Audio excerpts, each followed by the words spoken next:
Kali ini gue pengen bahas sebuah lensa wide dari Tamron yang juga merupakan lensa zoom dengan bukaan f konstan dan pastinya dengan harga yang sangat menarik.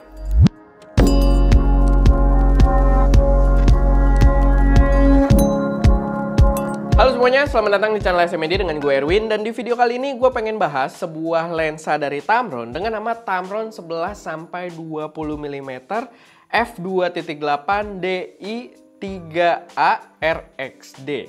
Tiganya 3 Romawi ya, dan itu memang agak ribet namanya, gue pun sambil baca di sini untungan ada. Dan emang tipe-tipe lensa biasanya seperti itu, dan itu melambangkan dari fitur-fitur yang dibawa oleh lensanya.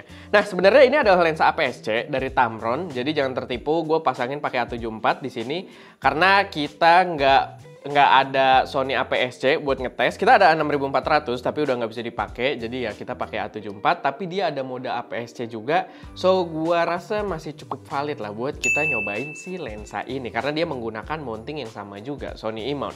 Dan lensa ini juga sebenarnya bukan lensa baru ya. Jadi dia udah agak lama, terutama yang versi E-mount buat Sony itu udah agak lama. Dan kemarin itu disusul juga datang ada versi buat Fujifilm X-mount yang entah kenapa dijual dengan harga yang lebih tinggi.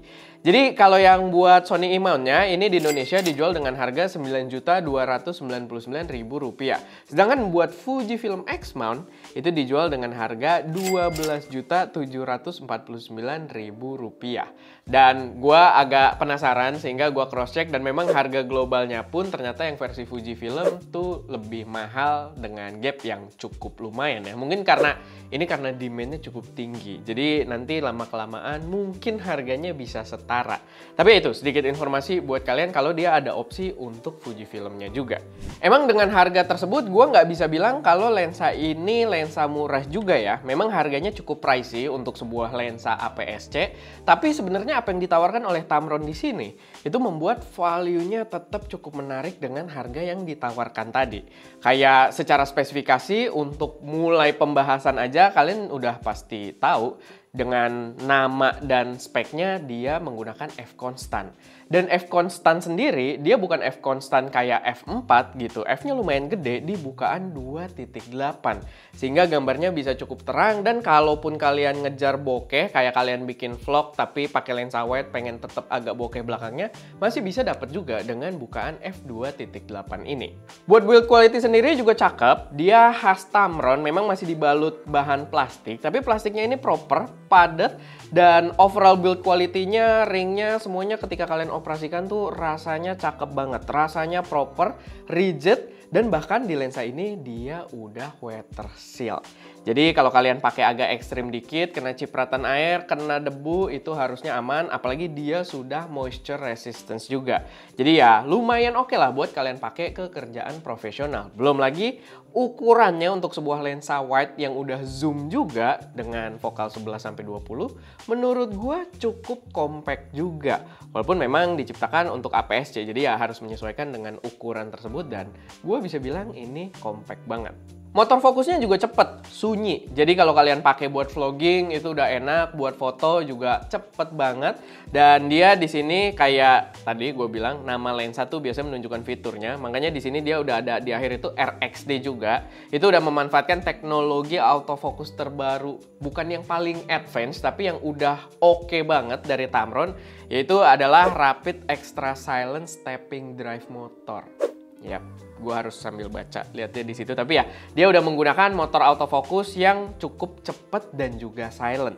Dan so far penggunaannya nggak ada isu sama sekali. Mungkin balik lagi ke body kamera yang kalian pakai nantinya ya. Tapi di A74 di pengetesan kita nggak ada isu sama sekali soal focusingnya.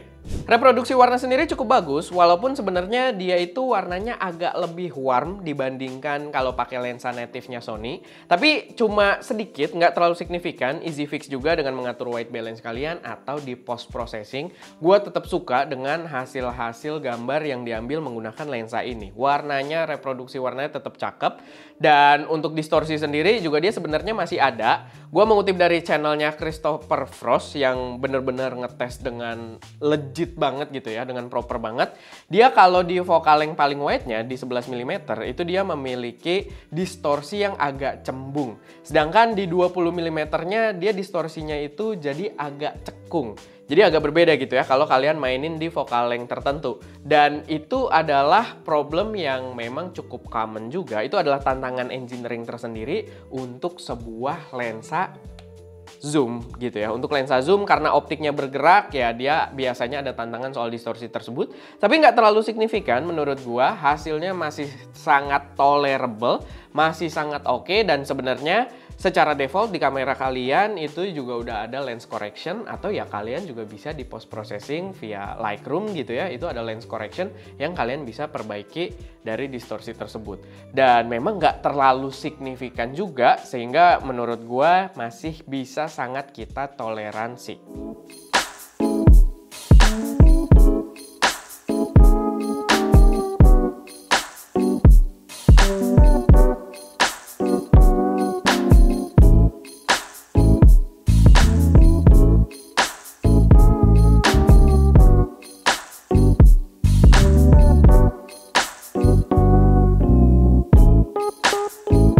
Overall, menurut gua lensa ini cocok banget buat kalian pertimbangkan, terutama buat para pengguna kamera APS-C mau Sony ataupun Fujifilm, karena menawarkan harga dan juga feature yang menurut gua itu bakal berguna banget buat kalian bawa-bawa lensanya dengan versatility-nya, dengan ultra wide angle-nya. Mungkin nggak masuk ultra wide ya, tapi udah lumayan wide banget dan bukaan yang konstan di f2.8. Jadi buat ngambil foto cakep ataupun buat kalian yang pengen vlogging itu juga cakep banget gambarnya. Gue suka banget dengan karakter vlogging pakai lensa wide. Dan menurut gue lensa ini udah sangat mumpuni untuk berbagai kebutuhan tersebut. Oke, paling itu aja sih sedikit pembahasan gue seputar lensa Tamron 11-20mm f2.8 untuk APS-C kali ini. Kalau misalkan ada koreksi, saran, atau pertanyaan silahkan taruh aja semuanya di kolom komentar. Dan ya itu aja, semoga bermanfaat, bisa jadi referensi buat teman-teman semua. Gue Erwin, di belakang kamera Daska, dan jangan lupa untuk berkarya.